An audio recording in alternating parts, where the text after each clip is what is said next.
Okay, no idea. Good morning. Recording is started and we are going. So this morning, what we're going to do on classwork is we are going to do blended and teaching online. And so we're going to go through kind of like how we can bring everything together that we've been working on and share that with our learners.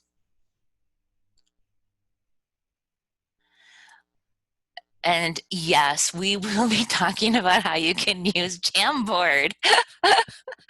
um, so yeah, that'll be one of the things that we'll look at is Jamboard because it is a really awesome tool. So like I've done in the past, you guys remember that I can copy the link to any of my assignments. And so I'm going to drop that link in the chat. So you can get there easily. You can also get there from your Google Classroom.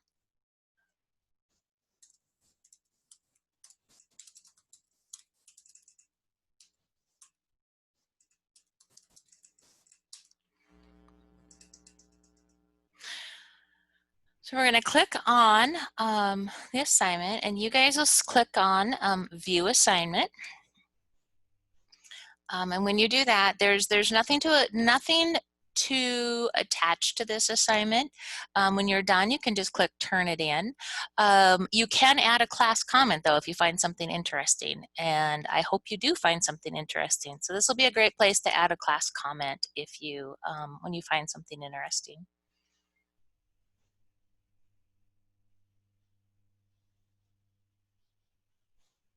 So I'm going to go ahead and click on the doc.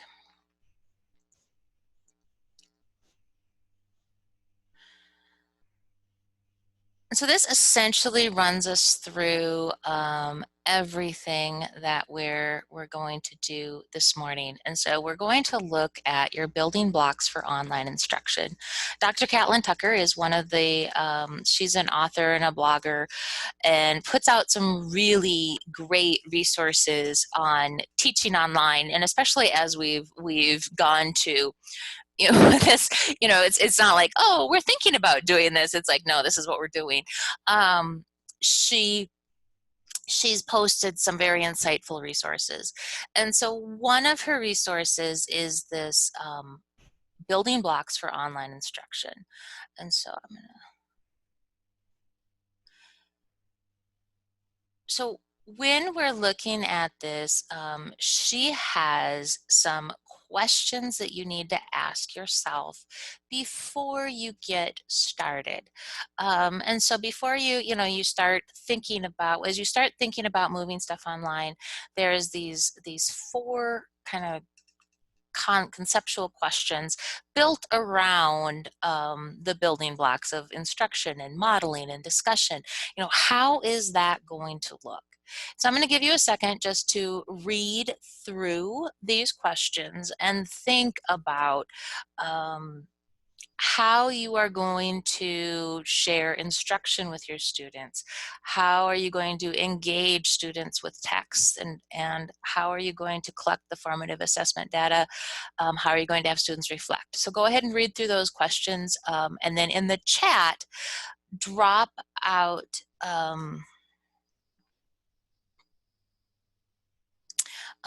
drop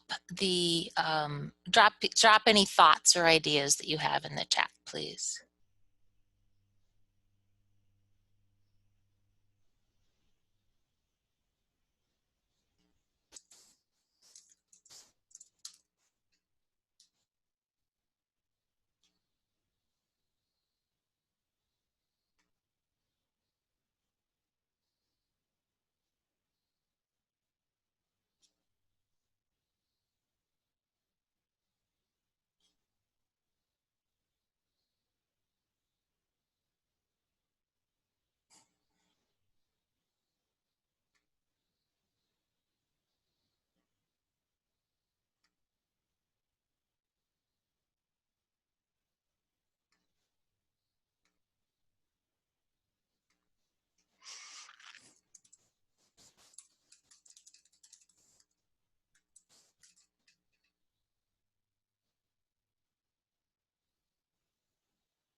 All right, so in the chat, drop any reflection questions you have on the those questions. You know, like if you think about record a video, um, Wes, you know, doing that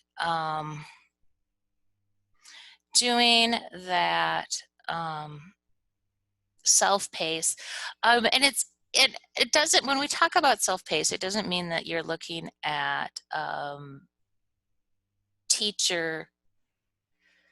It doesn't necessarily mean that you're looking at students just kind of work when they feel like it, but just how what your how you can allow students to do the work when they're able to do the work. I mean, there's still expectations. You're still expecting them to, this is the work you need to do this week, but can you make it so that they can do it when they can versus, everybody has to do math at 10 o'clock today.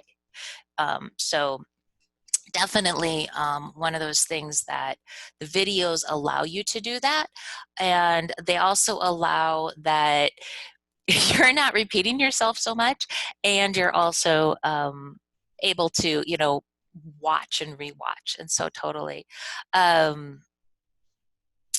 thanks, Ruth, for sharing this article. I'll actually add it to the resources, so thank you for doing that, because the Cult of Pedagogy is an amazing resource, and she does talk. She talks a lot about how to make that transition.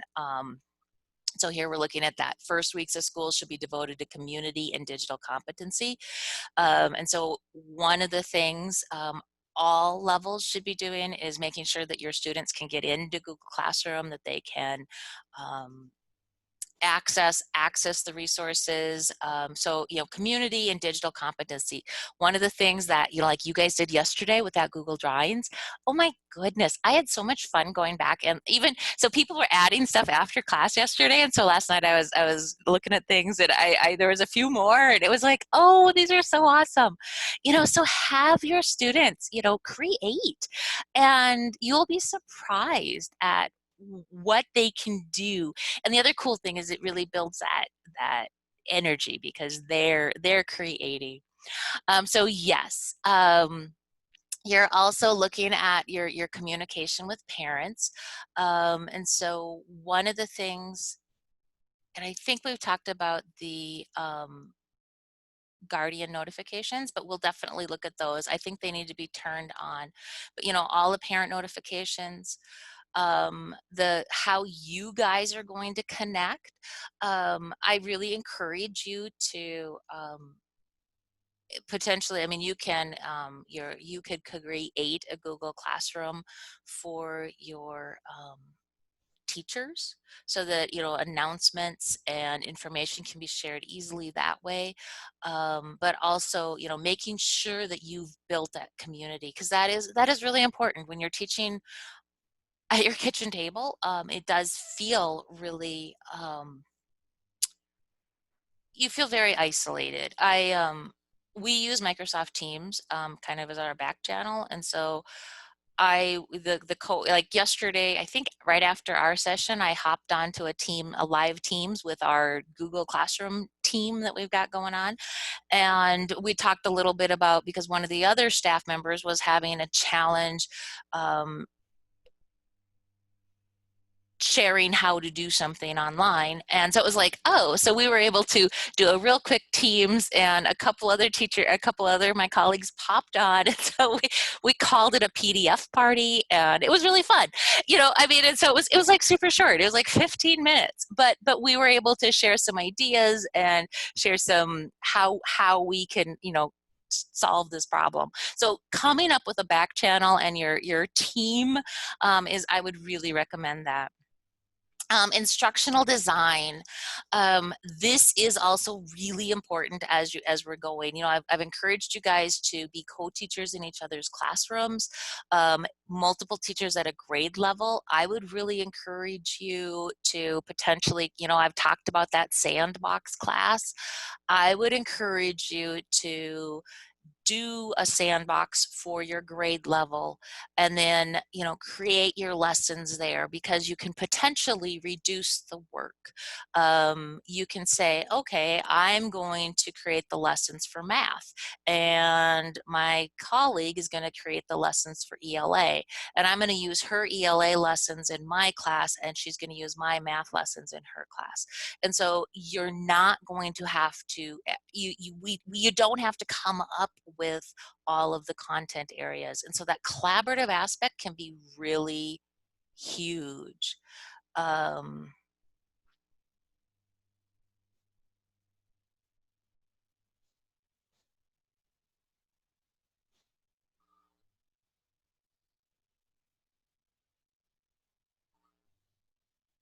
and so as we're rolling on down, the face-to-face time should be used for active learning. And so this is one of the things where I've tried to give you guys time to participate and interact with things, rather than it just be me sharing content. And so this way, um, once you've got your structure set up and your students are in, that could be really, really positive. Um, we have lots of different strategies here that you can utilize. And then the content does need to be simplified and slowed down. One of the things that we know, we learned that this spring, is when you're moving stuff online, we really need to, and I love this phrase right here, what can be transferred across content areas. So when you're looking at that, all of your students, all content areas, they're going to analyze, they're going to construct arguments, and so how can we use that across, rather than just rather than just thinking that we're teaching this in isolation. And the tools that can serve multiple purposes. And this is one of the things that we're going to really emphasize today, is what tools can you use that you can do lots of things with. And so you don't have to know a ton of stuff, and your kids don't have to know a ton of stuff. And then here we have this, and this is pretty much a summary of what we're doing today. But how we can share that instructions. Feedback is going to be really much more important than traditional grading. And the summative assessment should focus on creation. And this is one of the things too, where like yesterday with your Google Drawings, that you guys created something. And I could tell quite a bit from looking at what you guys created, what your skill level was in terms of using Google resources. And not, and everything was good. I mean, there was nothing bad, but it's like, oh, this person knows how to, bring in an image, and this person knows how to change their background. And so it was really cool from my point to be able to say, oh, these are all the things that you can do. All right, so what stays the same? That clear and consistent communication, the rituals and routines, the research-based instructional strategies, determining whether to use digital or non-digital tools for an assignment. And that is one of the things that we're really going to look at today, is how can we translate that across, and then focusing on authentic learning. So I'm going to drop that into our resources for today, because that is a really great tool. And so I will put it in here. Whoops, that's not what I wanted to do. And so this is, so you guys all have that link.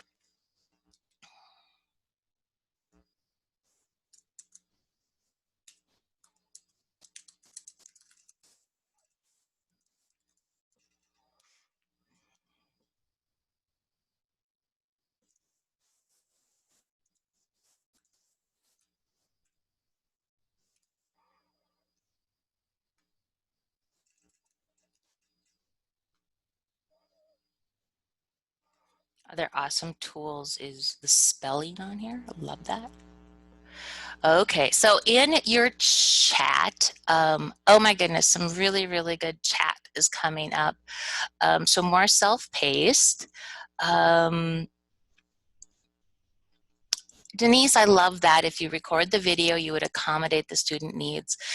Yes, I mean, if you record the video, it means that the students can reach out to you if they have additional questions, or I mean, you can check in. But if you record the video, it gives all of the students the opportunity to hear the same message, versus when I couldn't make it to your Zoom today, and so how do you get that message?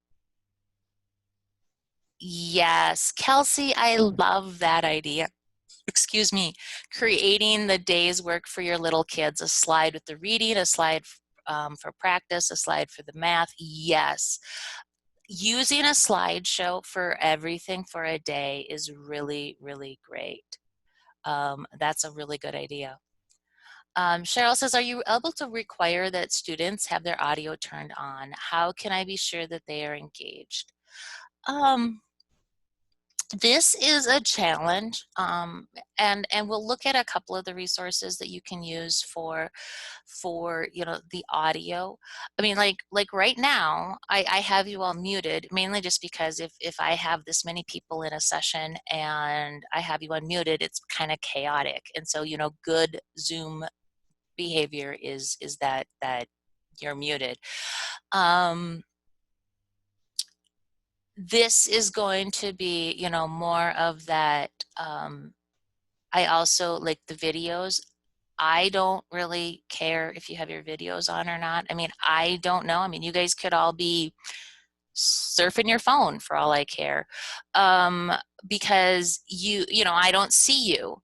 I try to, ask you guys to do, the chat. I ask you guys to create things. I ask you to do things. And so those are things that you can do. And so it's more of how can you interact with students as we're going through, not necessarily seeing them, because I do sometimes I feel like I'm talking to an empty room when I'm working with online groups, just because it is a little harder to do that.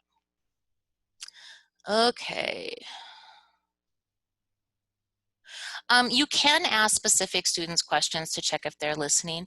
So one of the things that I've found, rather than the quick call out, because if I call on somebody at random right now, you may not have, you have to try to figure out how to unmute. We get that um, uncomfortable pause. One of the things I really like to do is the participation tab in Zoom, because I can say, okay, if you are, if you're, if you've recorded a video for a lesson before, if you recorded yourself teaching a lesson, go ahead and click yes. If you haven't, click no. And so now I can see, click on your participants tab and check yes or no to answer my question if you recorded a video or not. And so right now it's like 50-50. Oh my gosh, see, this is so fun. I love asking the yes, no questions. But the cool thing now is, so you guys are answering those questions. And I mean, with 79 people, and I know that some of you are projecting, and so you may not be live in the Zoom. And I mean, there's just lots of things going on. With your students though, I would really encourage them to get this to more of a, 100% participation rather than, I mean, right now I only have 18 of you guys that have responded. Um, and so now, oh, it's getting better. Oh, you guys are so good to me. So right now I'm seeing that like 7 of you have and 16, 17 of you have not. And so at this point, what I would do is I'd be like, all of you guys that said yes, would one of you like to unmute and tell me what you used to record your video lesson? And seriously, you can unmute and record, and tell me. Or at this point, I could call on one of the yeses and say, who, let's see, I can't find anybody. So Kelly, Kelly S, and Ronnie L, you guys indicated that I you've recorded. All right, who's talking to me?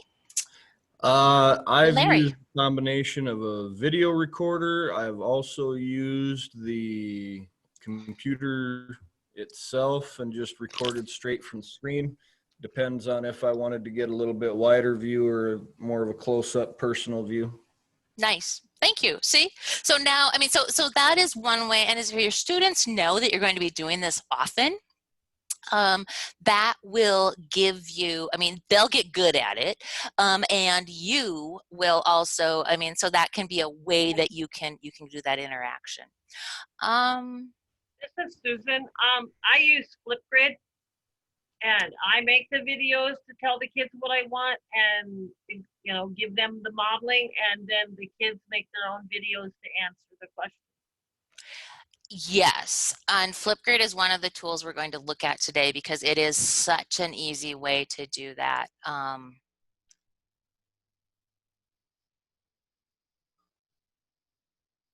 And so junior high has been on this. The singing, Cheryl, the singing online is going to be really challenging. This might be where you want to look at the Flipgrid option a little bit more and see what your options are. Mary Chris, and the routines, yes. And so that's where that learning how to learn online. Oh, and Kay was able to add a class comment. Okay, good. Thanks, Kay, for adding that. We're up to a desperate dozen and a half.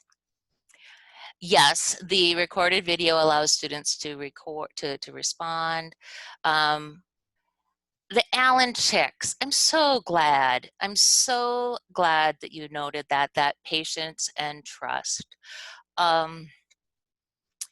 We really need to demonstrate grace and patience right now because we're all learning new stuff and it's hard. And so I'm glad you mentioned that. Oh, nice. So Susan says that Dennis P can be a be a model for how to show math problems while you're teaching on Zoom. Peggy, you're using Screencastify. Cheryl will look at Flipgrid. Oh, you guys. So great conversation in the chat. Thank you so much. And I'm really glad you shared over that Cult of Pedagogy resource because that is another good one. So excellent. So this is kind of to get you thinking as we roll on down the page. There is a building blocks of an online lesson, and this is something that so Dr. Catlin Tucker created this, and then I've gone in and modified it because I wanted to make sure that it was something that really reflects some of the easy resources and kind of gives you, goes in line with what we've been talking about this week. And so if we look at this, you're going to see your building block, instruction and modeling. You know, this is obviously your objective. You're going to transfer information, explain concepts. And then here are some tools that you can use to do that. So we know in the face-to-face classroom, we'd most likely be talking about this. So Flipgrid is a short video recording tool that you can use. Loom is another one. In the chat, somebody noted Screencastify. So there are a number of them, but Flipgrid, I'm really focusing on Flipgrid. And then how can you engage students around the video content? There's a couple of different ways. You can use that Google Classroom question assignment. You can use Google Forms. So you have options here of how to, you know, make sure that they've watched the video. And we're going to talk about a couple of other things that we can do too.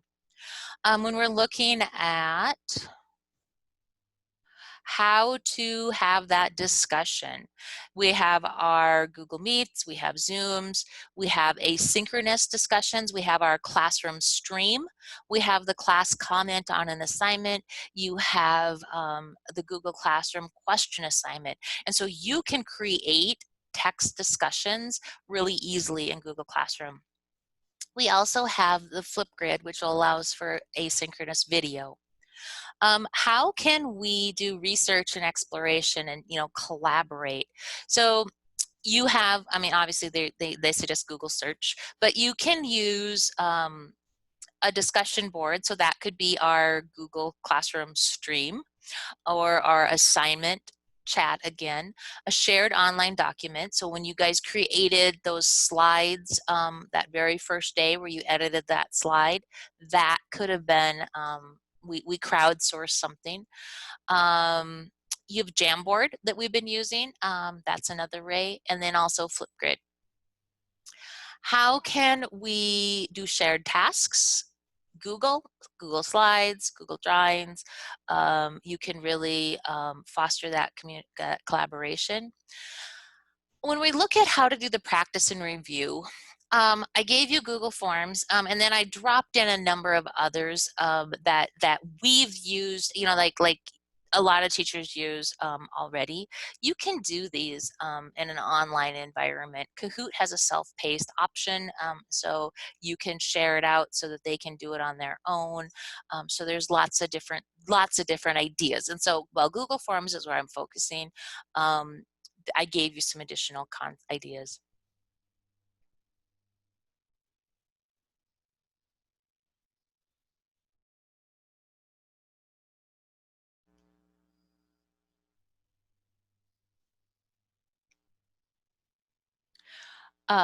As you're looking at your assessment, we have our Google form as a quiz. You can write prompts, you know, writing prompts using Google Docs or Google Slides. And then also one of the other options is, you know, out of the box. So like yesterday, you guys did that awesome Google drawing. That you can design an infographic with Google Drawings, or you can, you know, show your learning with Google Drawings. And so you can let the students do more creating when you're looking at the assessment rather than the you know, rote response. You can use reflection on their learning, exit tickets via Google Forms. And then also skill building, you can have them, you know, what did they learn? How did they learn it? What questions do they have? That reflection. You can use online journaling or Google Forms again. And so many options. And as you're thinking about your lesson, how can you structure that and how can you go through that?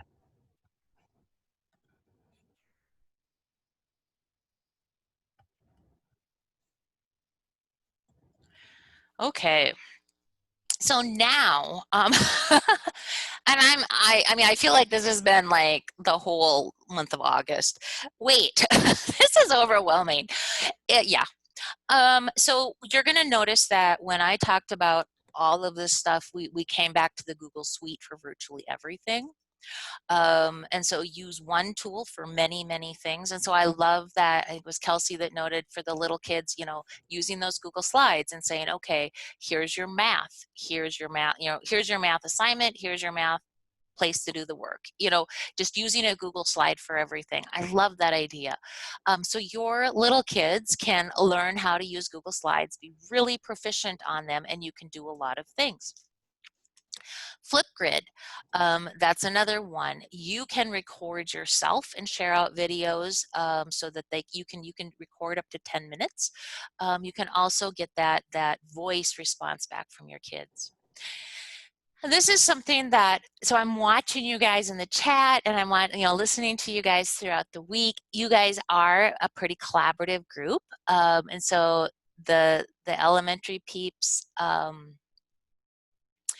You guys, during the early on in the week, you're like, we can help you here, we can help you there, and Susan just shared how you set up Dennis to teach with his camera, and so we've been doing a lot of stuff.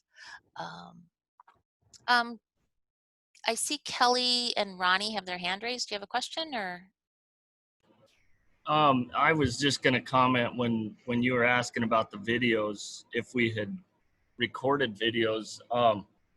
When I recorded my videos, I didn't have a touch screen computer, so I wound up, and I think we talked about this yesterday. I used an iPad, like a iPad Mini, and a kind of a made up stylus to do math problems on there. But I had to, so I basically used it as my slate. But I would record all the videos that went along with the packets that we sent out. So Okay. that was kind of a way to bait the kids into going to my Google Classroom. Is, the videos on how to do the worksheets were all pre-recorded. So, and some of my students really like that because, like you mentioned, they might not really like math class at 10:30 in the morning, but they liked it at 10:30 at night. So, Isn't that the truth? When yeah, you start to see when they really do the work, yeah. you So realize you're working the yeah, night shift. I would get emails from, maybe 9:30 to 2:30 in the morning, and those weren't really my office hours. So, um, but that must have been when they wanted to do their math. So, And that is something I've seen that so much. I mean, I even see that with my own students. The sample case that lives in my house. So good, but thank you. And we may have to, you may need to be resourceful, and I'm hoping that some of the resources we've shared this week will kind of help you also use resources. So thank you for sharing. Okay. So the other thing so you don't need to be the expert. Know the intent of the tool. So we've been playing in Jamboard. We've been playing in Google resources. You're going to come across something where you're like, I don't know how to do this specific thing, but the intent of the tool. And also allow your learners to take the lead. A lot of times I'll have people say, well, I don't even really know what a podcast is. How can I have my students create a podcast? Well, you can do a little bit of research on podcasts in the sense of, like, hey, I know a podcast is just an audio, it's like listening to an audio program.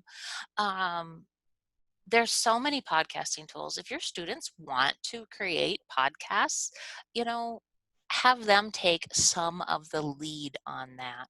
And so you don't need to be the expert in everything, and your students really will if we give them that ownership, rise to the, like Kelly noted, they had the videos, they knew where they could access them, meant that they could do the work when they wanted to rather than when you say.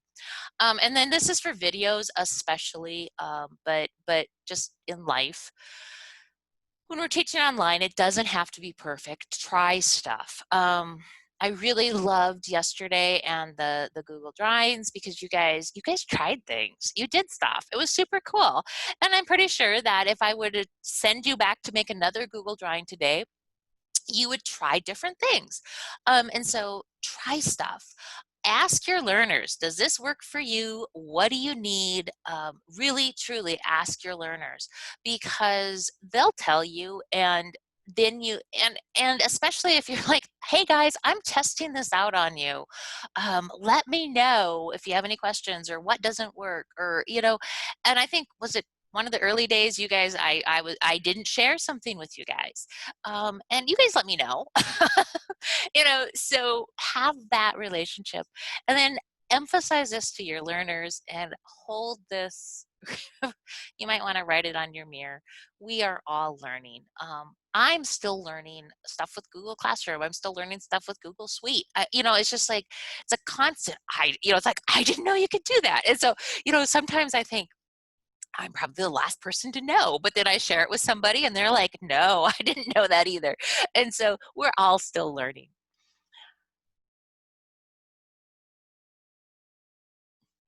Um, so Ruth, yes. Our students did grow up with that technology, and it's probably not as intimidating to them. And so that is another thing where if we, you know, we let our students know, you know, we're all learning this, and we can um, share that. That's a really positive thing. And Rochelle, you noted that Screencastify is the app used to record yourself. You can go in and edit out any mistakes. I'm gonna caution you on. So you're gonna say and life will go on. Your dog may bark and life will go on. We just don't have time to create movie studio worthy videos. And so if you don't,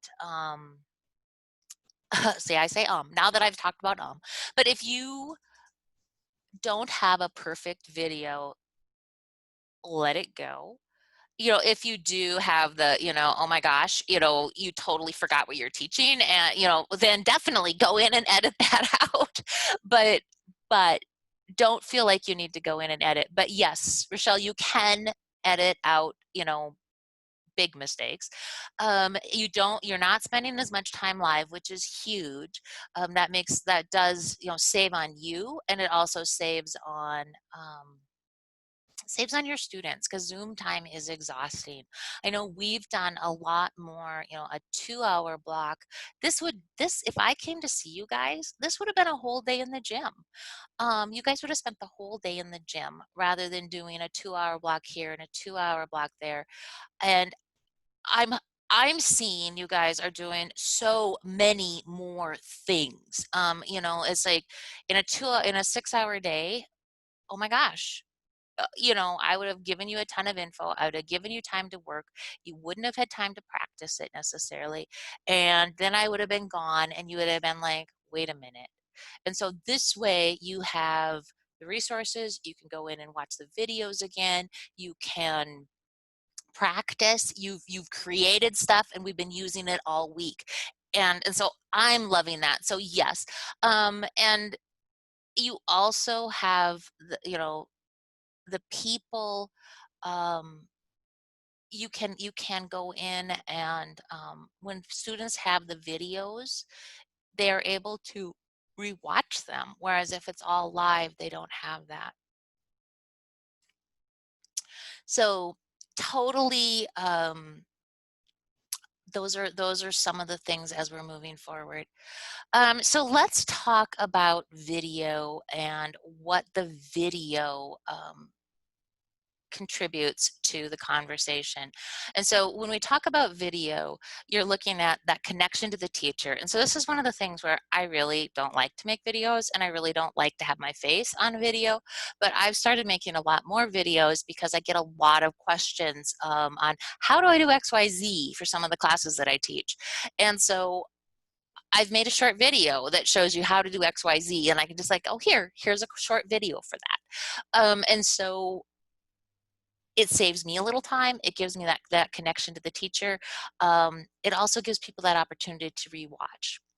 One of my favorite videos, so I teach the flipped classroom class, and one of the favorite videos that I've ever had is a fax teacher made how to thread the sewing machine. And when I think about it, I bet prior to the video, she probably explained how to thread the sewing machine a gazillion times a year, because, you know, she would show it. Kids would do it that day. The kids that missed, she'd have to show them, I mean, the kids that forgot, and now it's like, watch the video. Here's the video. If you have questions after that, ask a student. If you have questions after that, definitely come see me. But it's that, she's saved herself, and then everybody gets the same message. So it's not like we're doing different messages here. You also have the ability to add in closed captions. Ruth, I'm glad you noted that ability to rewatch a video. So this is going to be one of those things where you're going to have to tell your students, I mean, and I'm too nice, and I know it. I have a really hard time if you'll be like, wait, what do we need to do? And I'll tell you. But really, yes, you'll need to be like, oh, it's in the video. After you've watched the video, come, if you still don't understand, let me know, type of thing. And so you don't want to be unkind, but at the same time, we want to make sure that our learners have that skill to take ownership for their learning and figure out what they're doing. But yeah, totally. It's on the video. You can use that line. So what are we going to use video for? You can use it for new content. You can use it for directions. And there's a fun little blog post by Casey Bell on using video directions that you can review. And then there's also for asynchronous conversations. And so now we're going to talk about oh my gosh, what do you use to make videos out of? Flipgrid is one of my favorite tools because it allows you to not only do short instructional videos, you can make up to 10-minute videos. It is entirely free, so the whole platform is free. It works with your Google or Microsoft accounts, so you log in with either one of those. Stores in the cloud. It works on iOS, Android, or computer. You can do a screencast, you can record a video, or you can record something else. And so like if you have it on your phone and you have a front-facing camera, you can go around. One of the teachers I was working with last week is going to use it to record for her special ed students, like how to use the, stove, how to use the dishwasher, those types of things. So she's going to do some of those kinds of skills and make videos. And the nice thing there is it's her voice, it's what the students are used to, and she's able to bring that into her classroom. And so Flipgrid Shorts up to 10 minutes. Flipgrid gives you options. If we use Flipgrid in general, we can do like what Susan said. She used Flipgrid to make her video instructions, and then the students could do a video response. You have that ability to do student voice in Flipgrid, and you also can do student asynchronous conversations. So my youngest was in AP Lit when COVID hit. And so we were able to, his lit teacher was already using Google Classroom to share the content, and the students were turning in their work, but the discussions obviously happened in class when they were live. And so when they moved online with high schoolers, they were having a hard time getting them to show up at 10 o'clock in the morning to do AP Lit. And so she moved to an asynchronous conversation using Flipgrid. The students responded to the prompt, and then they had to respond to a couple of other students. And so it was super cool. I could hear from my son's room, I could hear it sounded like there were people in there having a conversation. And I, what are you doing? He's like, lit. I'm like, oh, okay. So Flipgrid can give you that capability. Students do not need an account to use Flipgrid. They do have to access it with their Google or Microsoft account, but they do not need to create an account. Only you as the teacher create an account. As we roll on down, I think I said free again. Flipgrid is integrated with Wakelet. Microsoft Teams, and it also has a Chrome and an Edge extension. I think yesterday when we were looking at extensions, we looked at the Chrome extension. And so Flipgrid is one of those amazing tools that you can really do a lot with. And so we'll take a few minutes here and look at Flipgrid, just because who doesn't want to look at it?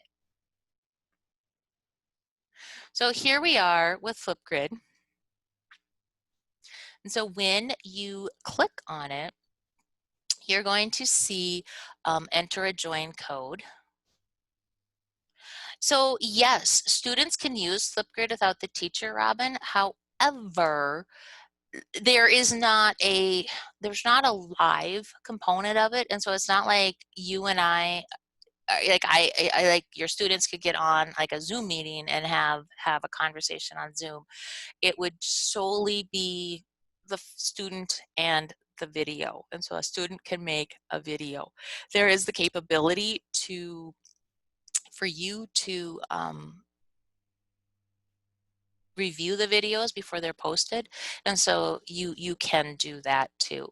So yes, your students will only need to enter a join code. They do not need to create an account. You as a teacher need to create an account.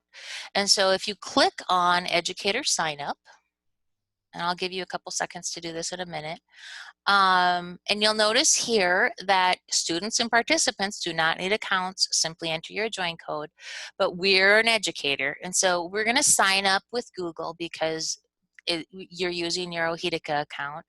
I'm going to choose my account, and so I wanna make sure I choose my OHEDICA account. Now it's gonna tell me, they ask for a little bit about me.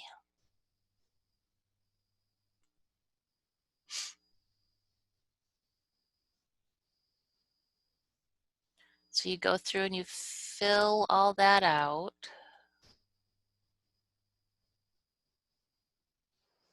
And then once you've done that,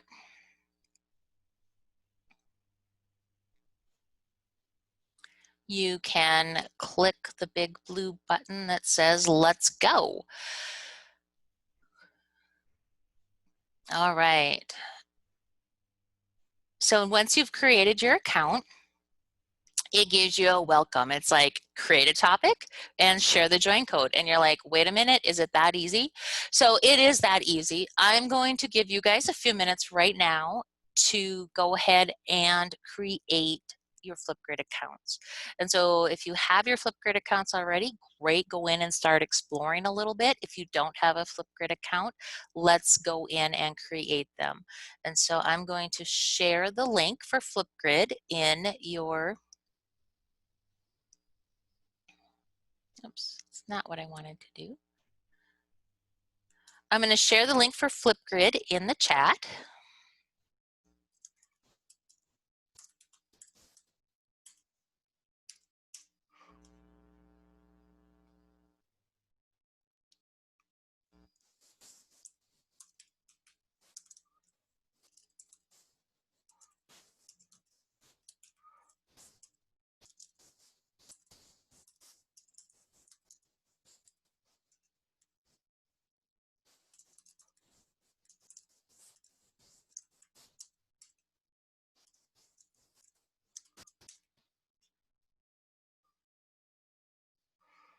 And so when you have created your Flipgrid account, or if you have it created, go ahead and click the green check so that we can, I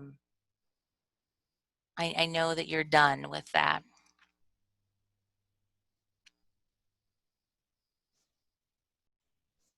All right, so our next thing, once we've gotten to this point of creating your first topic, you click on that. It's going to say set up your discussion and add your students. The green check is on your participants icon, and so at the bottom of your window you should see the participants. It's the people, and then you should see a green check at the bottom of the screen of that participants window. All right, so I'm going to click on, I'm going to click on creating my first topic. I'm going to say get started, and here I come up with an empty screen, basically. And when I do that, one of the things that you're going to notice is you have to add a title. You have to add a prompt. And so this is your question to start the discussion. As I scroll on down, I can set my recording time. So I have up to 10 minutes. And the 10 minutes thing just came out in like March, I think it was. And what's great about the, yep, under the green circle is the word yes. Yep. Under the, in March, they did 10 minutes and added the 10 minutes option. So a lot of the schools that, you know, are struggling with how will students do their speeches, students ended up recording them into Flipgrid. I talked about the AP Lit. Susan shared that they did it for a book study last year, so she can share that in just a minute. So the recording time is up to you. If you're doing a quick intro, I would limit it. Like you have, you know, 30 seconds to tell me about you. but you can change the recording time. Default is 1:30. Video moderation is one of those things that you're going to want to check it out, because if you do want to hide videos from students until you activate them, this is how you do it. And so you are able to go in, students make a video, and then they do that. And then here we have our media. And so this is where I could record a video, which is what Susan talked about doing, but I also can upload a video if I have something. I can add a link to YouTube or Vimeo, do an image, add a Giphy. I love the Giphies. So they are super fun. That is what I use a lot of, the Giphies. They make me laugh. I'm sorry. You can spend all day doing that. An emoji.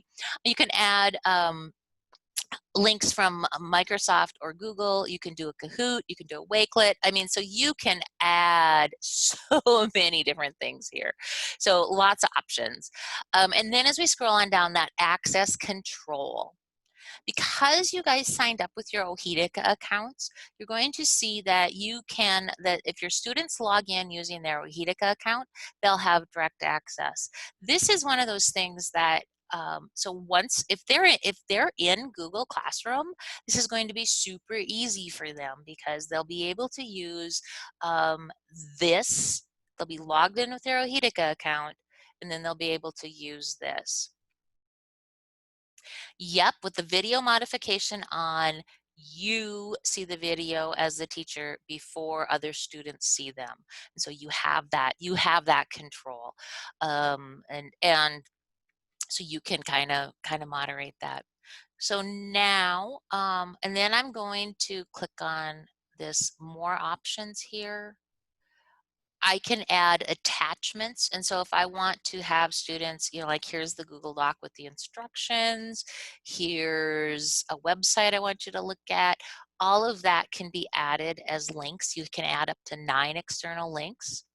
We can schedule a topic. It is scheduled by the day, not by the minute, but you can schedule it. You can make a topic active, frozen, or hidden. If it's frozen, the students can still watch the videos, but they can't contribute. If it's hidden, none of them can see the videos. This is where you get notifications. And so you would get notifications when new videos are shared. And so you can say never, every new video, daily or weekly. This is where you can turn on and off if students can download and share after creating their video. And so this would be if I make a video, I can download it and I can share it. And so that's totally up to you. You can turn that on or off. And then topic followers, this is where students will get email notifications when new videos are added.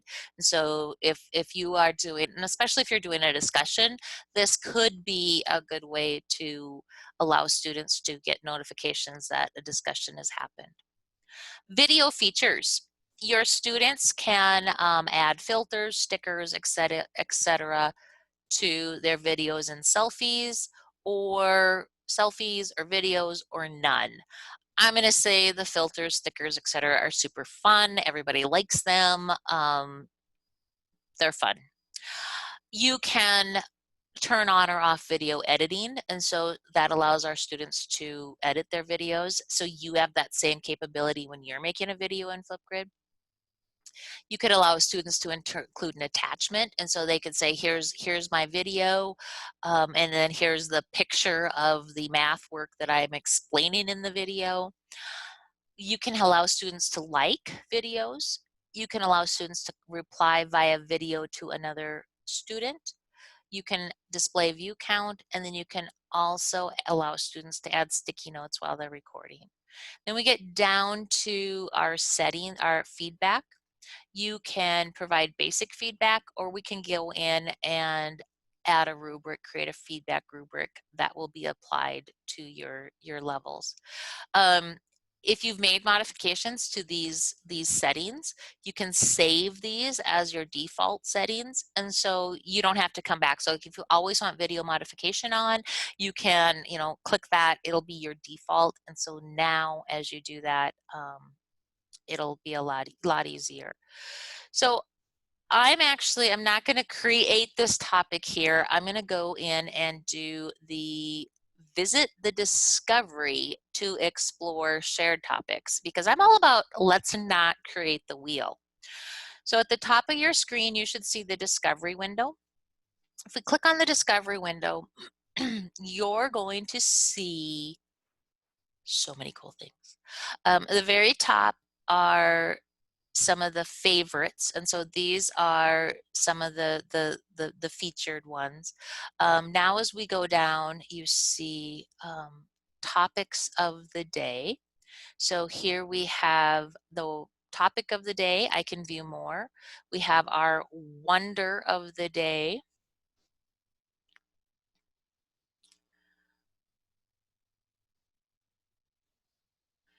And then we also have, so I can view more on that too. And so if I wanted to, I'm going to view more wonders of the day just because they're super fun. I can go in here and I can look at any of the wonders of the day that they have. And let's see if there's a really good one here. This is a good one. Look, it's got 15 hours and 11 minutes of engagement. So people have been using them. So let's go ahead and we're going to grab this one. So I'm going to click on it. And so here's the wonder of the day. So if you've ever used Wonderopolis, this is pulled from Wonderopolis. Here's your prompt. It gives us to, read the article or watch the video. And then what kind of artwork can you create using bubble wrap? Super cool. Okay. So now I'm going to say, I'm going to use this topic. So I can either save it. If I want to save it to come back and look at it, I can share it, or I'm going to add it. So I'm going to add this topic. I'm going to just add it as an individual topic right now. And here I can update it as I need to. I'm happy with everything here. And so I'm going to say, except I think I want video modification on. Yeah, I'm going to turn video modification on. And so now what I'm going to do is I'm going to say update topic. Once I've done this, I'm ready to share it out. I can share it out with my students. And this is the best part, you guys. So once I can click on share right here, I can see down here, I can share this to Google Classroom. It gets better. Now I can pick my class, because remember I've created my Flipgrid account with Ohitica. So it connects up to my Ohitica Google Classroom. I have my Google Classroom for you guys. I can choose the action. And so look here, I can make it an assignment, I can ask a question, I can make it an announcement, or I can make material. And so I'm going to make it an announcement, so it'll post on our stream. And then I'm going to say go. And so here it automatically brings the join link over, and I'm going to say, here's the wonder of the day. Check it out and share a video. So I can post this now into, when I post it, it posts directly to our Google Classroom class on the stream. There it is. When I, as a student, click on this, it's going to come up. So this is what your students see when they click on it through Google Classroom. This is all they see. It says join with Google or join with Microsoft. They're not asked to create an account or anything. So I'm going to click on join with my Google. So I'm going to say, okay, I'm successful. Now I'm in and I can record a response. So I'm going to stop my video, because if you stop your video, you should be able to record a response. So I'm going to record a response. It's going to ask me if I allow the computer to use my, or Flipgrid to use my microphone and my camera. I'm going to say yes. And now it tells me I have 1:30 to record this video. The topic is moderated. Click anywhere to dismiss. So it's like, hey, here I am. So the other things that we can do here, if I click on the 3 dots, remember 3 dots, if you ever see 3 dots, click on them. I could upload a clip, I can mirror my video, I can turn off audio, or I can record my screen. And so I use the record screen a ton, and this can be a really great way for students to, they've made a PowerPoint, they've made a Google Drawing, then they can turn around and they can say, okay, you know, I want to talk to you about my thinking with this. And so we can do that. So I'll do a real quick video. So I would use bubble wrap to create a packaging for an egg. So once I've recorded my video, it's going to let me review it. Notice this is the effects, and so I can go in and I can add fun things on the effects. It lets me review the video. Then I need to take a selfie. And so I hate the selfie part personally. I can select a frame if I want to. So sometimes I do that. So I can just go back and select a frame, but it's me too. So it's not what I really need. I'm gonna go back to my camera. I can add effects, which is the best part. And so I can go in and I can add filters to make it all better. I can add emojis. This is where I can add in a custom sticker. And so if I have a sticker, or an image, I can bring that in. So many fun things. So you could spend hours on this. And next, it's uploaded. And so there's my display name. This is where I can add a link, and I can also add my topic. So boom. Success. So here's the direct link to my video. I allowed students to do the download video. I can download my selfie, but you can turn that off. Remember, that's something you can turn off. So I'm going to say complete, and now I'm done. And so here, because the video is moderated, it's going to be hidden until the educator approves it. And so like if you guys are all doing videos right now, it would be the same thing. So that's essentially kind of like the whole circle of going in. We've created our account. We've added a topic. We've shared that topic to our classroom, and you're good to go.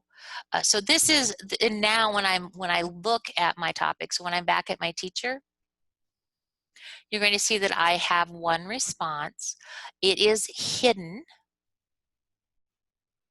which tells me that only I can see it. And so I can make it active, and that means everybody can see it. I can click on it and I can view it. I can also, under the actions over here, I can delete it. And so if it is inappropriate, or like I delete a lot of my sample videos because, not that they're inappropriate, but just because they're just not very good. So you can delete it if you need to, but that gives you that option. So that's the whole circle. So I'm going to let Susan real quick show you guys, and then we will give you a few minutes to explore the Discovery Library. So these are places that you can find topics all over. I mean, it's just so many good topics. And you can search, you can sort by subject, so you have lots of options there.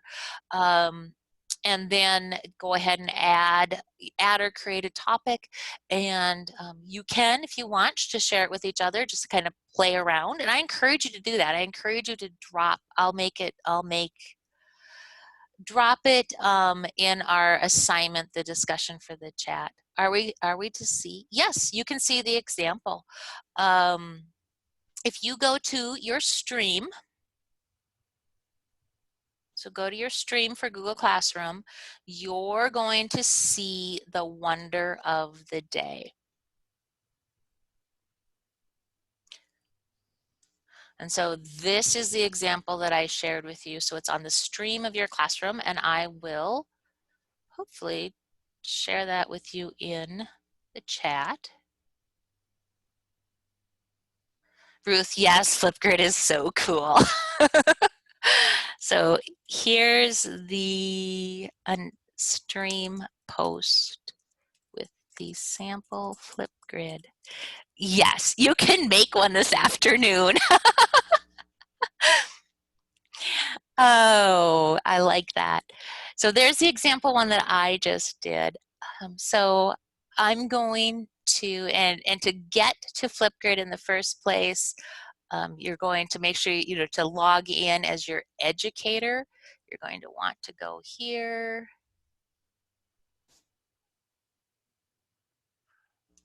And go to Flipgrid. So, okay. So Susan, did you want to quick share your? Yep, but I can't while you're sharing. I know. All right. Oh, Larry, you just shared one to see if it works. I'm excited. Go ahead, Susan. Okay, so last year I had a reading intervention group that read the book on the come up. So I started out, so these were my topics.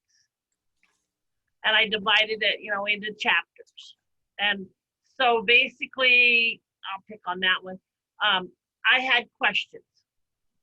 Okay, and so they had to read through, and these were, pretty. They had to think about a lot of the answers of what they were going to do. I would give them the code. My classroom computers do not have cameras on them, so we would borrow the laptops from our laptop cart, or I would just let them use my phone, and they could make one. Now, some kids, they could make it in 5 minutes. Other kids, it would take them the full class period and then never get done. And then I also had kids that were afraid to speak on camera. I had one student that never spoke, period, in class. So what I allowed her to do was, to complete her assignment, she would whisper to one of the other students what she wanted them to say for her. And they would make, she had to be on screen, but they would make, they would say what they needed to say. I let them work in groups. So a lot of times then they would each take a question and answer one of the questions. As you can see, they loved putting on so that you couldn't see who they were. And then I gotta get out of here. They loved putting on the stickers. They were especially at the beginning, were very embarrassed about doing this. It was, it was a struggle for them. They were 7th graders, but as we went through the at the end, then it was a lot easier and I would get more complete answers. But so like the questions, you know, it was just like, just, you know, higher level thinking questions. They really liked it. Once This they got used to it. Yes. And that is, you know, so doing some of those wonders of the day, or, you know, these can be options that your students respond to. And like you mentioned, students don't want to necessarily share their screen. So thanks, Susan, for sharing that. It's nice to see a real live example in its completeness.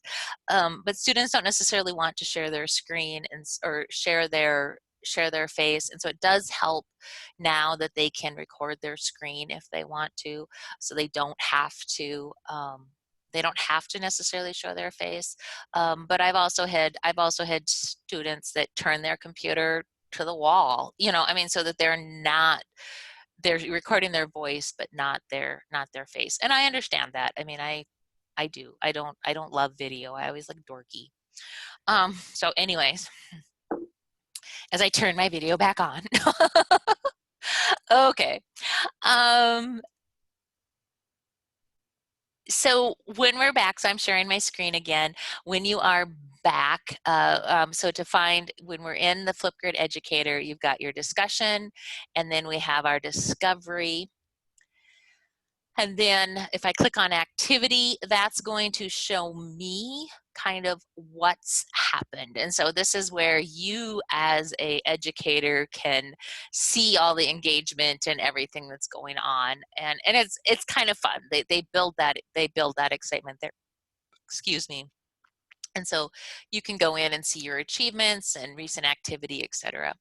Mixtapes is where you can create a video by adding videos from any topic. And so this could be really fun, like Susan, for your book discussion topic, you could have gone in and you could have pulled in like a really pertinent comment from each different chapter, and then you could say, you know, here's the summary of the book, you know, type of thing. You could do that and create a mixed tape by adding those videos together. So mixed tapes gives you an opportunity to highlight videos. It gives you an opportunity to share different ideas. So that's kind of fun. Shorts, you guys. Shorts are my fave because shorts actually allow you as an educator to create a video that you can then share anywhere. So I'm going to pop over to here, I think. When I go into my Flipgrid account, the one I use all the time. Good, I was like worried. I've made a number of shorts. And so these are little super short videos where people ask me a technical question like, how do I do XYZ? And then I'll just make a super short little video on how to do it. So like, here's my, how do you comment on a Google Slides? Here's the video, it's 41 seconds. I can copy that link and I can paste it anywhere, you know, and so I can add it to a Google assignment. I can add it to a, you know, answer a student's question.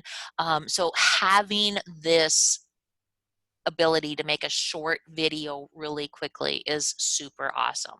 And so you have up to 10 minutes. And so this is one of those things where if you are picking a platform right now to, you know, you've never made videos and all this stuff, I would pick something like Flipgrid, because not only can we use it with our students, we can also use it to make those shorts, to share out short instructional videos, the here are my instructions for the day type of thing. You can do that. So I really like shorts. I think they're super fun. And then finally, there's Grid Pals. Grid Pals allows you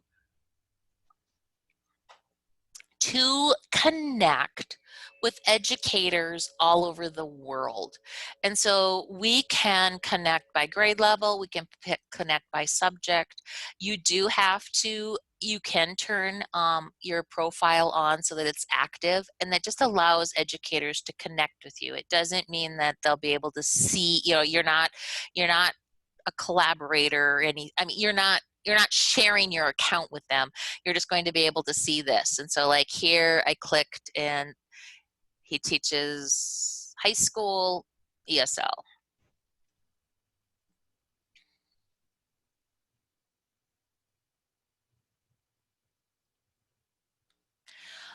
So these are all really cool ways to build that global connection. Okay, so great question. If you've signed up successfully, how do you get back into Flipgrid the second time around?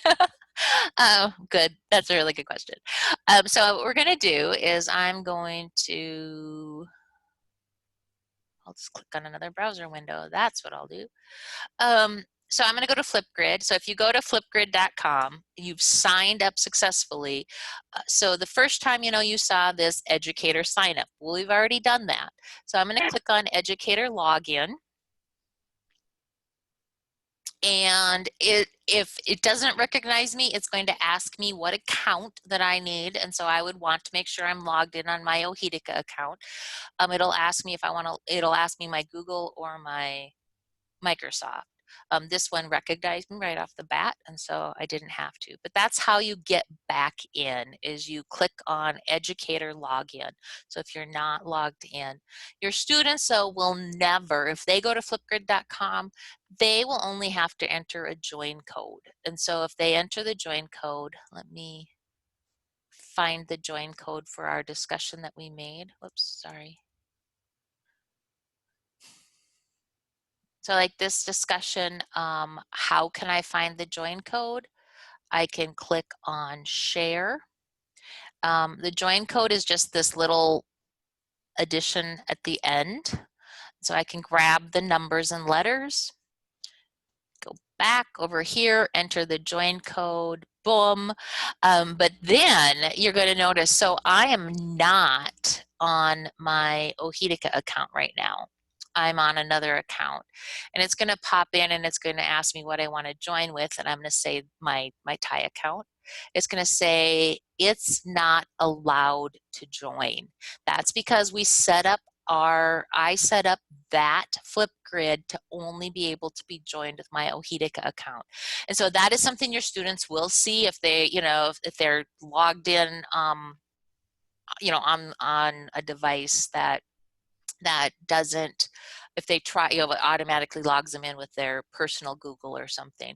So you can try again, and I can say use another account. I can sign in with my Ohitica account, and then I'd be good to go. So, but I'm not going to do that to my poor computer right now. So that is how we kind of what your students will see or do. All right, so Flipgrid, I'm going to give you guys just a few minutes right now to go out and explore Flipgrid a little more. I see we've got some, this is awesome. Larry's shared a Flipgrid. I'm going to join with my Google.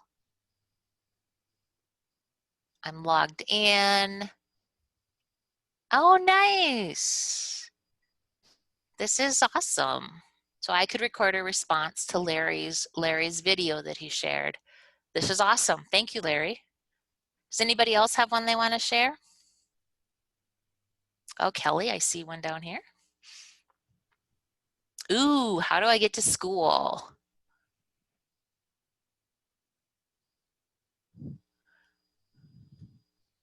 Oh my gosh. I love it. Oh, what fun. Oh, and yours is moderated. And so I know if I record it, it's going to tell me that it'll be reviewed before we log in, or before I can see it. Oh, you guys, I'm loving this. This is so fun. Cool. All right, so I'm going to give you guys a few minutes just to play around with Flipgrid before we jump into the rest of this topic. Flipgrid is way fun. let's go back and look at some more best practices. So we've hung out in Flipgrid and you've explored all the really fun things we can do.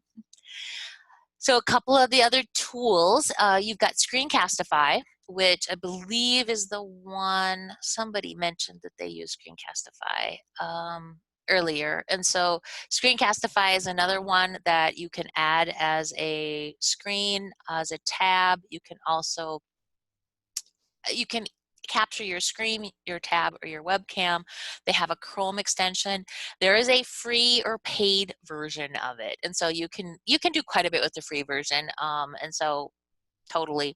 The nice thing with Screencastify is your videos auto-save to Google Drive, and so as you're making content, those videos save to Google Drive. If you are, Loom is another one that's super fun and I really like to use. That one captures your screen, tab, or webcam. There's a Chrome extension or an app you can download. Also a free or paid version, and videos auto-save to the cloud. And one of the nice thing is they have added Loom Pro free. And so this was one of those things that I love, as of March 12, they made it free for all verified teachers and students. Unlike other changes to plans and pricings in response to COVID, this is a permanent change. And so they'll continue to provide Loom Pro to verified teachers and students. And so one of the things that you may want to do is you have to verify your account. And they give you the process for how to do that. So I think it's an awesome tool, awesome resource. And then there's more ways, so many more ways you can capture your screen. And so Seesaw, Adobe Spark, Screencast-O-Matic, Zoom. I often record I think somebody else mentioned they recorded themselves using Zoom. So you have lots of options to record. Truly, if you've never done it before, I would start with something like Flipgrid. And I would also practice, test out some different things just to see what works best for you. So what are some video best practices? John Bergman wrote the Flipped Classroom book, and his recommendation for the length of videos is 1 to 1.5 minutes per grade level. So you're really looking at stuff you're not looking at my 40-minute lecture, you're looking at a pretty short video. Truly, it's much, much easier to make multiple short videos, and then if students rewatch them, etc., they're much, much shorter than it is to go through one really long video. Do try to have a distraction-free background. That'll just help your students focus more on what you're sharing and also what they need to learn. Clear visuals, but remember the videos do not have to be perfect. And so we're not going for the, teacher video of the year. We are building relationships and communicating with our students. So they do not need to be this, I teach flipped classroom, and some of my favorite videos are the ones where the teacher is sitting in a recliner, her own child is recording her with the iPad, and she's telling the kids what we're going to do today because she's going to be out of class. They should be like, okay, thanks, stop recording now. It's super fun. So you don't have to have these high-tech videos. It can be you. Prepping for that, make sure you have a short script or outline. And I just say that because when I'm trying to record a video, a lot of times you'll be like, oh shoot, I forgot to tell them how to solve the problem. And so being able to have kind of, this is what I need to go through can help you make a better video. And then know how your software works. So play around, make some sample videos, practice, just practice, because the more you practice, the easier it's going to get. So now we kind of flip back over to our students. As we are doing a lot of, moving to online, we do need to help our learners do that too. So our students tend to, especially with schoolwork, when they're motivated to learn something, and we're all that way, when you're motivated to learn something and you're really interested in the topic, it's a lot easier to absorb that than it is if you're like, oh, this is math. One of the things that I've noticed, you know, can I go to schools and their students are watching videos and, you know, to learn content. A lot of times the videos on, they have one earbud out, they're not looking at the screen, which, you know, okay, fine. You might be just listening to the content, you know, but you're like, are they even getting what they're listening to? Are they just saying, yep, I hit play and I've listened? Um, so make sure you practice with your students on using some sort of guided notes process, starting and stopping the video, or stopping and starting the video again to, you know, take notes and reflect, and the ability to rewatch portions. You can rewind something. If you miss something, you can rewind it. So there's a number of resources that I've shared with you guys for notes. Cornell Notes is one of my favorites because it gives you the resources to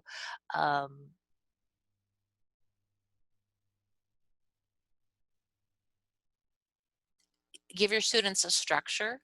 So you can say, you know, and so this is one of the, like we've talked about, how do you know if a student has watched the video? Cornell Notes can be one of those ways.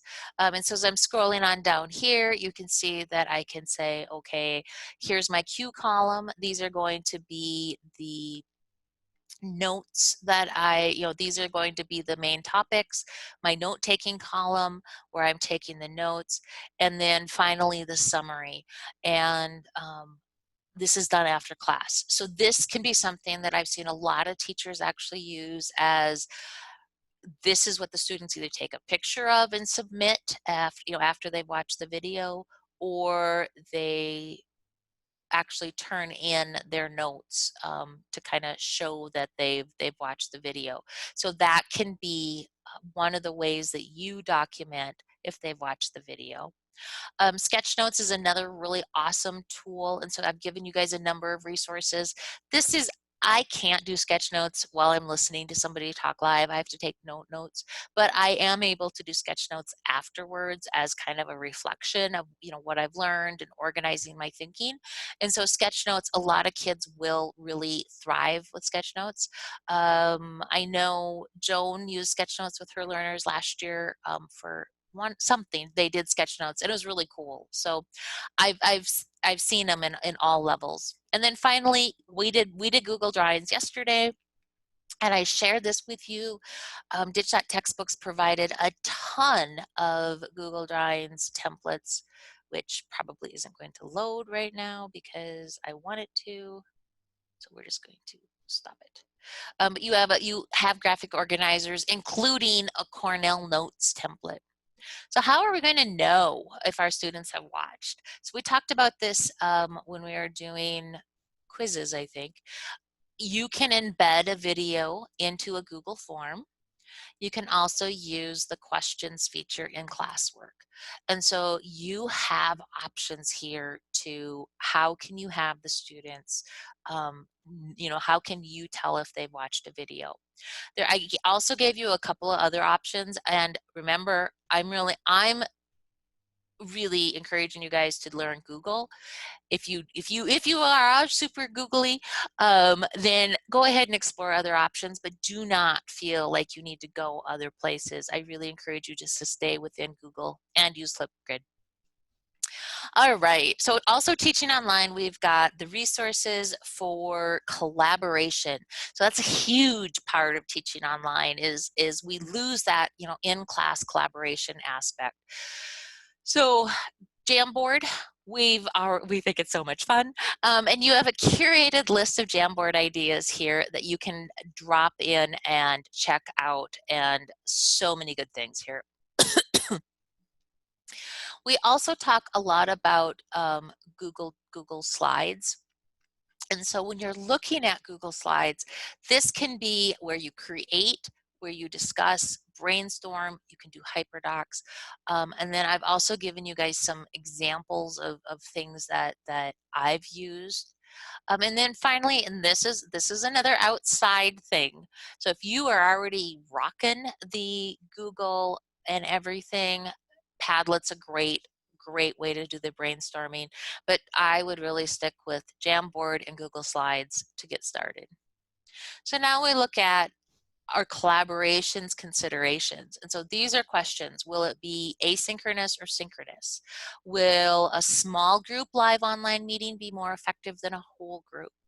Does your live online meeting platform allow for breakout rooms? And so like right now in Zoom, we can do breakout rooms, which is super awesome. You may want to just schedule small group meetings with your students rather than having the whole group there, especially if you're looking at, you know, well, pretty much anything. Elementary, having 5 kids for a small group is going to allow you more one-on-one time than having 25 kids. So thinking about how you want to have that collaboration happen. Then how are we going to organize? And you guys did a great job of talking about this in the chat early on. You know, you're going to use that consistent communication and location for content. And so you guys are using Google Classroom. So we'll nuke the rest of these. And then we're also, you know, like share those learner expectations. Are they going to check the classroom daily? What are the expectations that they're going to see? Other expectations that I know about are, you know, you as a teacher are going to do all of your communication through there. And so the assignments will be posted there on the stream. I'm going to do X, Y, Z. And then also, how are you going to schedule your synchronous and asynchronous interactions and that pacing? We've talked about it, it online needs to be more quote unquote self-paced in the sense that maybe they're doing math at 10 at night rather than 10 in the morning, but it doesn't mean it can be, well, I'm self-paced, so that means I only work when I feel like working, because that's not really it. You need to accomplish X amount of stuff through the week. And so if I, you know, you have these math assignments that need to be done, you have this English assignments that need to be done, et cetera, that needs to happen this week. When you do it, I don't care. So this is something that I have a lot of teachers say, well, I already have a website. So you guys know, and I've been doing this a lot with you, I always drop the current assignment, the link to the current assignment into our chat for Zoom. I could also paste that on my website. And so you can paste those links out. In Google, you have Guardian emails that we can enable in your Google Classroom accounts. And so that is another option that you can do that classroom. And then how do we use choice to help with that communication and organization?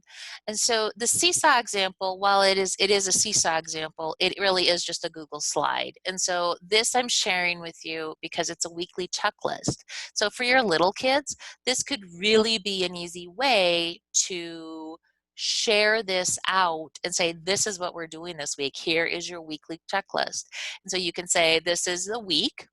You could add in the links to all of these resources, you know, like the VOAC, click on that. And then when they get it done, they can, you know, put an X in there.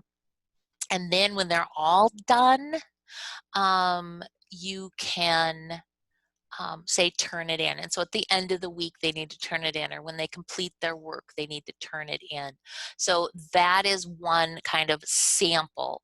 Another example is a choice board. And this is one that you can, it's a template. And so you're going to see when we click on it, it's a template made out of Google Slides. When you click on use template, it will make a copy for you. And so this is Casey Bell, and she does such fun things. But you can go here, we can make a copy, it's now mine. Her directions are start with number 5 and then make 2 other choices to make your tic-tac-toe. You're going to see here that we have links out to directions, and you're like, wait a minute. So if I click on number 2, I'm going to see that activity 2 directions. And here I would add the directions, the links, the rubrics to this slide for my students. So this is something that I can, and they give you, the teacher's guide is right here. She has a video of how to do it. And so it's really great. So Kale, or is it Kathy? You asked about if we assign a computer math program to our students, how do you do that? And so if you have an online program, and so I'm using Zern, for example, I can put the link, and so depending on what you're using, remember how when I shared the Flipgrid, so I don't want this one. I do love that Giphy though. Depending on your program, when I go in and I want to share, a lot of times you're going to see share to Google Classroom, and it'll actually share whatever you want over to Google Classroom. If you do not, um, if they do not have that share to Google Classroom option, then you're going to want to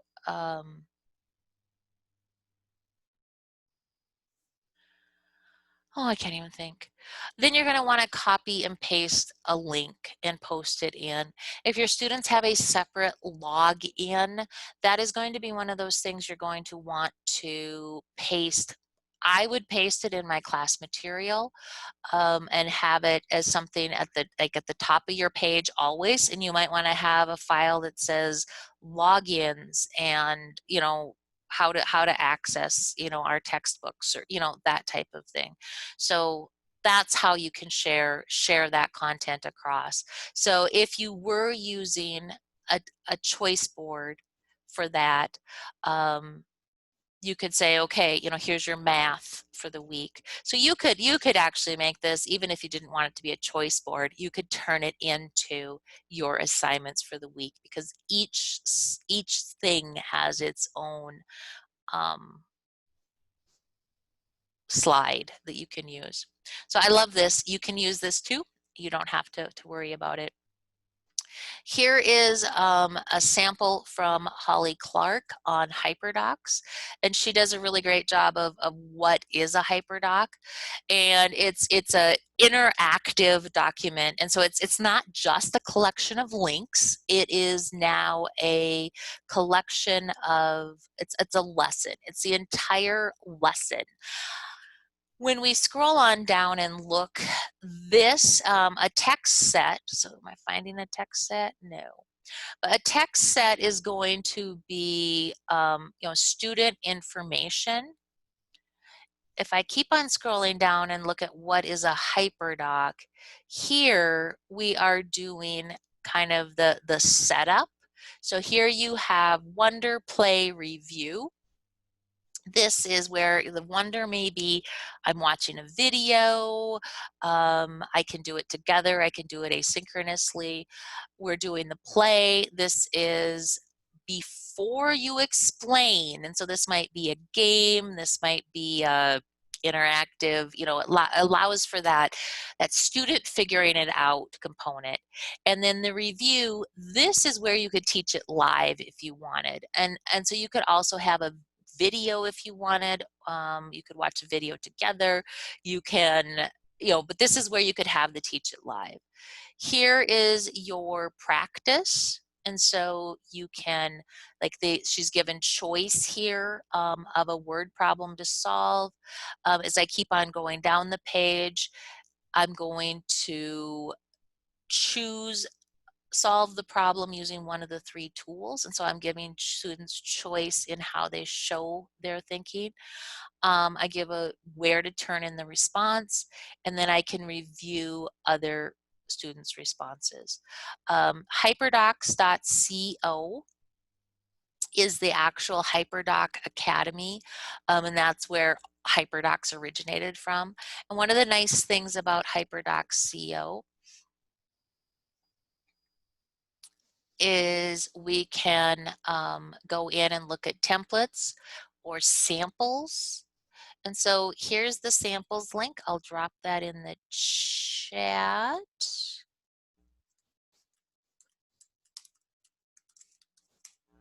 When we look at the samples, you can go in and find samples for every subject. And so here, if I pop in and look at, we'll do science. Now I'm going to be able to see sample docs from different science classes. And so I may not find something that I'm going to use per se, but I might like the format, or I might be able to make edits to it. So the hyperdocs can be really, really powerful way to share your content and your documents. And then this, my favorite sample, is one of those resources that as I'm looking at this, she calls it digitalizing your worksheets. And so this is from a while ago. So this is not even something that she did like for COVID. It's like from like 5 years ago. Her original worksheet was seriously, the students had to mark up the text while they read an article, and then after they read the article, they had to answer questions. And so this is a very solitary assignment.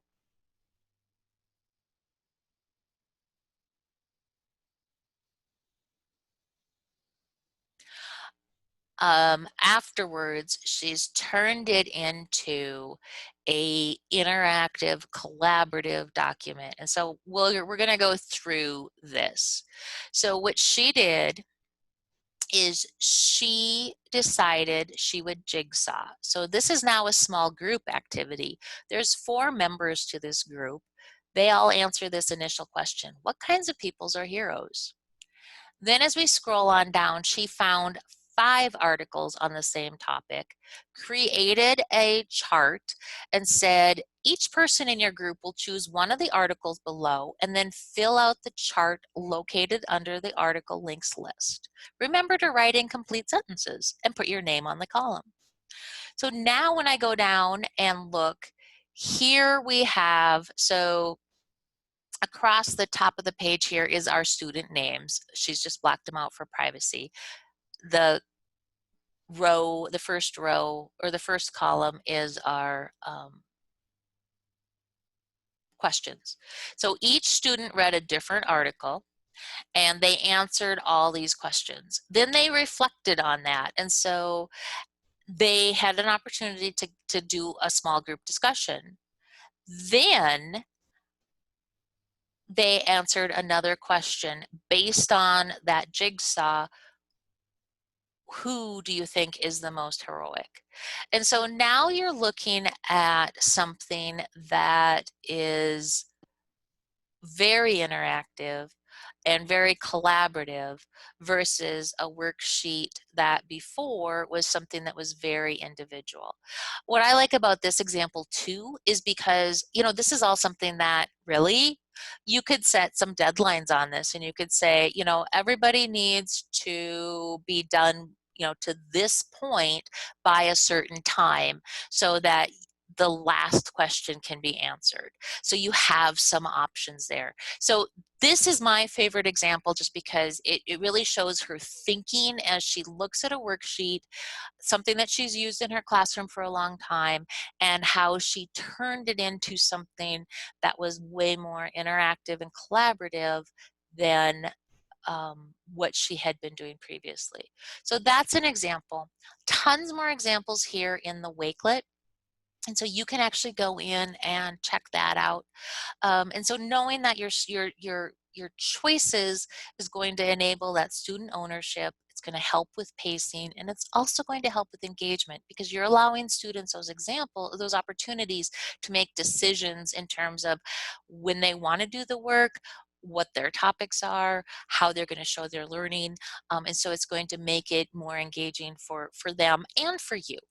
So that is everything I was going to talk about today, this morning, which is like so fun.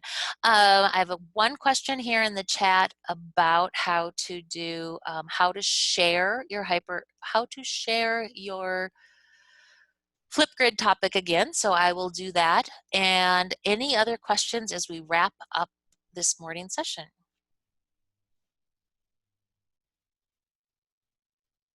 If you didn't officially register, yes, you can come back at 11:30. I would be happy to see you. It's the same Zoom, different day.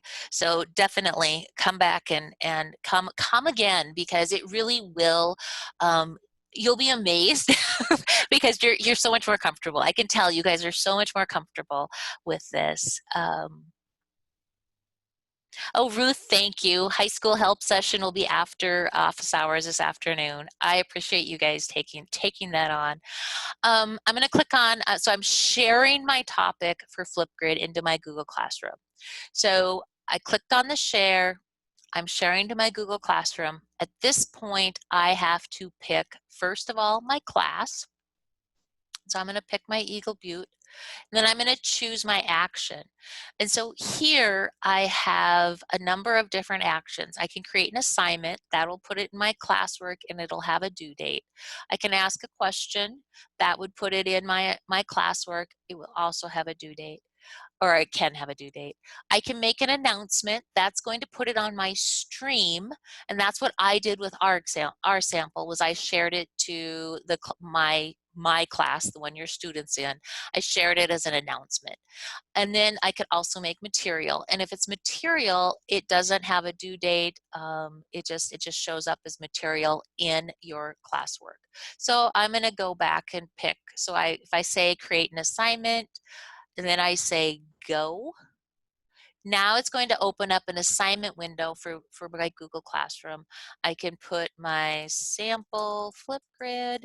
I can give the instructions, read and respond. And then now I can assign it to all students. I can do the points. I can do a due date. I can drop it under a topic. Remember, I can also schedule it to post. I can save it as a draft. And I can also, if I want, assign it to multiple Google Classrooms. And so if that's something I need to do. So once I click assign, it's going to show up in my classwork as an assignment. Does that help, Denise?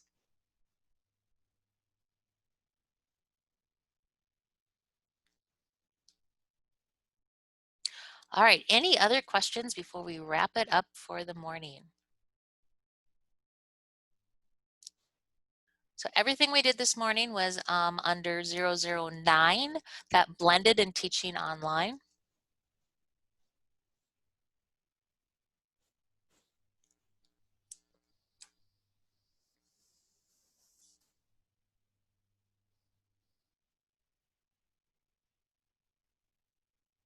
Sandy, you're welcome. You guys are a really fun group to work with, and I'm loving that you're chatting so much more in the chat, and you're sharing, and you're willing to share your screens. So you've been so good to work with this week. I really have enjoyed working with you guys. All right, well, we are done with this session. I'll look at our stream because that'll help me keep it together here. We come back at 11:30 this morning to do Google Slides. It is a repeat, but you can come again, even if you didn't sign up for it, because it is definitely, it'll be basically the same, but we will, you'll just have a chance to explore and try things out again. And so that'll be really good. Thanks so much, and I will, is there a full copy of the group chat? I have not been saving the group chat, but I will drop the link, the links that were shared into this, because there was another link that was shared to the Cult of Pedagogy link, and I think there was one other one that I'll share in the chat for you guys, okay?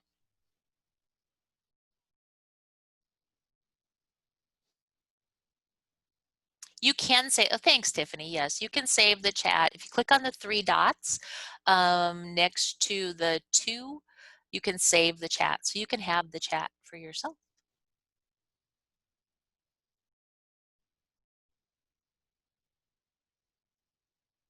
Okay. Oh no, IT.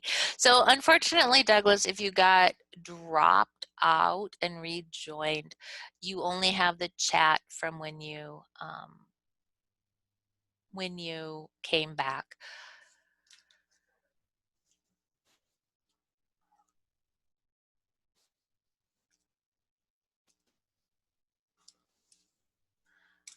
Okay, so I'm going to stop the recording and I will